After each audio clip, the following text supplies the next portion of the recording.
95%। 95% में कौन लोग आते हैं? गरीब लोग, मजदूर लोग, कामगार, किसान, झुग्गी झोपड़ी में रहने वाले, ठेला पे अपना सामान बेचने वाले, रोज कमाने वाले, खाने वाले व्यक्तियों की संख्या कितनी है? 95% है। मात्र 5% लोग हैं जो हम पे सत्ता जमाए हुए हैं। उनकी संख्या कितनी है? 5%। ये 5% जो अमीर लोग हैं हम पे कब्जा किए हुए हैं। आखिर ये कब्जा कब हटेगी? सोचने वाली बात है। हमारी संख्या 5%, फिर भी हम हार जाते हैं। आपका गरीब का बेटा हार जाता है, आपका मजदूर का बेटा हार जाता है, निर्दलीय वाला प्रत्याशी हार जाता है। क्यों हारता है? क्यों अपने बेटों को नहीं पहचानते हैं? क्यों?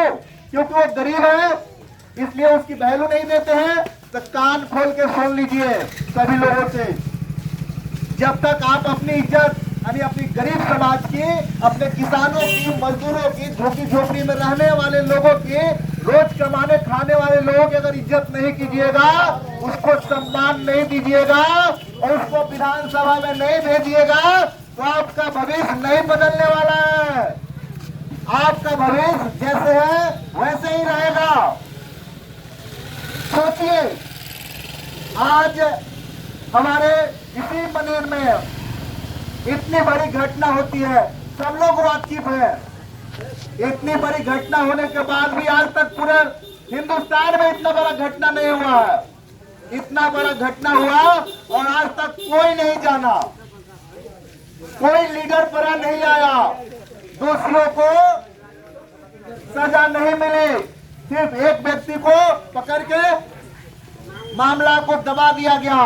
खुल्लम खुल्ला थानों के द्वारा पीड़ित परिवार को ऑफर किया जा रहा है कि 5-6 लाख ले लो, काम खत्म करो।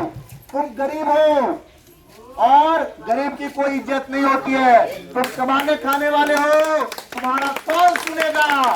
तुम हार जाओगे, थाना के चक्कर लगाते रहोगे, कोई न्याय नहीं दिलाएगा। इस तरह से वीडियो वायरल होती है।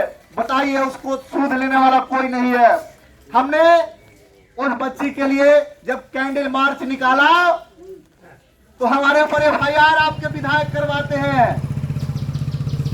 अब सोचिए, इतिहास में भी पहली बार हुआ कि कैंडल मार्च निकालने वाले व्यक्ति पे FIR आपने सुना नहीं होगा। उसकी आत्मा की शांति के लिए और दोषी को सजा दो तो नारों से मैंने आजाद नगर से थाना पे ले कैंडल मार्च निकाला और हमारे ऊपर FIR कराया जाता है। तो सोचने वाली बात है कि ऐसे ऐसे घटना को आपके माननीय लोग अगर दबाते हैं तो हमारा समाज कहाँ जाएगा? हमारा समाज कहाँ जाएगा? वो आज आजाद नगर की बेटी है, कल हमारे गांव की बेटी होगी, हमारे समाज की बेटी होगी। अगर वैसे दोषियों को बचाने के लिए पूरा यहाँ के माननीय लोगों ने पूरा शक्ति लगा दिया तो फिर हम लोग कहाँ जाएंगे? हमें न्याय कब मिलेगी? उस बच्ची को न्याय कब मिलेगी? आखिर के क्यों? तो मेरा कहना यह है कि आज हमारे समाज से, कहने का मतलब हमारा बेटा कोई नहीं नेतृत्व कर रहा है, जिसके कारण हमारा पूरा क्षेत्र बर्बाद हो चुका है। आज इसी रोड के ले लीजिए, इतना बड़ा फंड से रोड पास हुआ है मगर कोई सूद लेने वाला नहीं है। अब जाके देखिए, ये संगम जो है हल्दी छपरा का संगम नहीं है, वो संगम पूरा मनेर का है, हाथी टोला का है, वो पूरा सबका संगम है, जिसको उस संगम का रोड बर्बाद कर दिया गया। आज तक संगम के स्वरूप होने के बाद भी कोई काम नहीं हुआ, कोई काम नहीं। खुल्लम खुल्ला डकैती होती है। आज राशन 4 किलो मिलता है मगर अलाव कितना है? 5 किलो। क्या ये विधायक की बस की बात नहीं है तो 5 किलो दिला पाए? आज हॉस्पिटल में जाइए तो कोई सिस्टम का मशीन नहीं है। हम लोग किस युग में जी रहे हैं?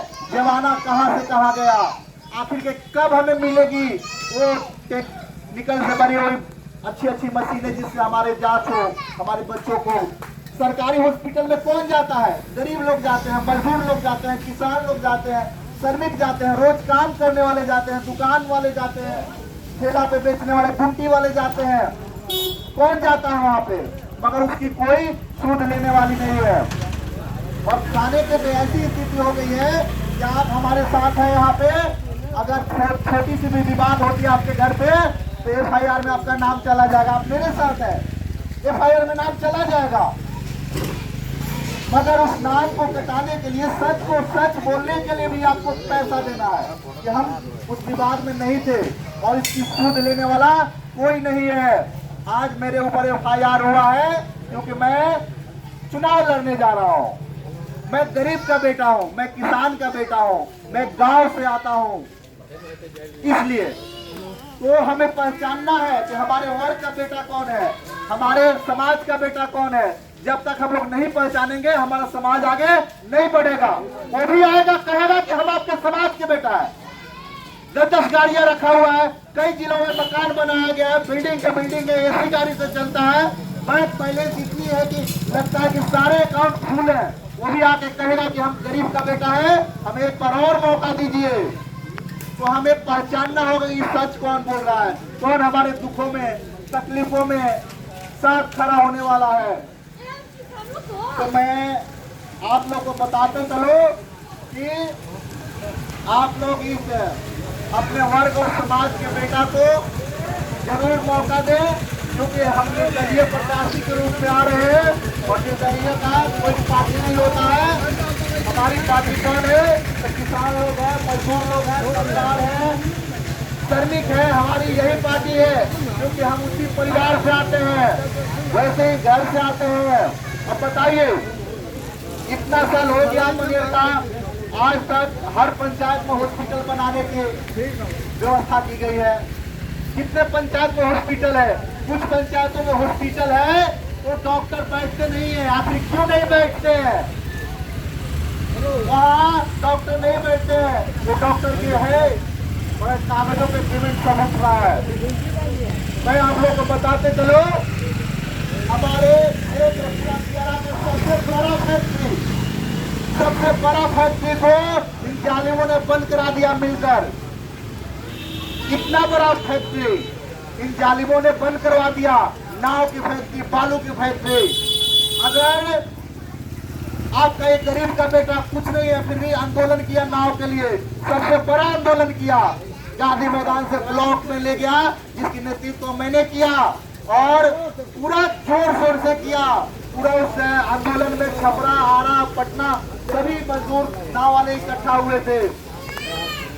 मेरी आवाज दबा दी गई, मेरी आवाज दबा दी गई, हमारी कुछ नहीं चली, क्योंकि इसका दोषी वो नहीं है जिसने आवाज दबाया। इसका दोषी आप लोग हैं, सब लोग, क्योंकि आप अपने मजदूर, अपने गरीब बेटा को नहीं पहचान रहे हैं, नहीं साथ दे रहे हैं, नहीं सपोर्ट कर रहे हैं। इसीलिए वो अमीर, वो सत्ता में बैठे इस आंदोलन को कुचल डाला, दबा डाला और हम लोग का नाव, इस पूरा दियारा का व्यवसाय सबसे बड़ा खत्म कर डाला। तो मैं आप लोग को बताते चलूं कि वोट किसी को भी दीजिए, मगर सोच समझ के दीजिए और जरूर सोचिए कि वो आपका वर्ग का बेटा है कि नहीं, वो आपके लिए न्याय करना जानता है कि नहीं, आपके लिए काम करेगा कि नहीं। मैं, ये तो हमारी पहले जनसंवाद है, हम कई बार आएंगे। मैं कई गांवों में घूम चुका हूँ और कई गांवों में घूमना है, मगर एक बार नाम जरूर याद रखिएगा, इस बेटे को वोट देते समय जरूर ध्यान में रखिएगा। एक हमारा गरीब का बेटा, मजदूर का बेटा है जो इस चुनाव में खड़ा है और आप लोग जरूर हमें साथ दें, शक्ति दें, क्योंकि हमारी शक्ति मिलेगी। आप लोग हमें शक्ति देते हैं तो सत्ता में बैठे उस तानाशाह से भी हम लड़ेंगे आपके लिए, क्योंकि हम आपके वर्ग के हैं। हम लोग एक वर्ग में रहने वाले हैं, एक समाज में रहने वाले हैं, रोज मिलने वाले हैं, मगर वो लोग नहीं मिलने वाले हैं, क्योंकि वो आपके वर्ग का बेटा नहीं है, आपके समाज का बेटा नहीं है। तो मैं आप लोग को बताते चलो, इस बेटे पे जरूर आप लोग अपना आशीर्वाद दें, शक्ति दें, ताकि आपका बेटा आपकी लड़ाई, आपके हक के लिए लड़ सके। इन्हीं चंद शब्दों के साथ अपनी वाणी को विराम देते हैं। जय हिंद, जय भारत।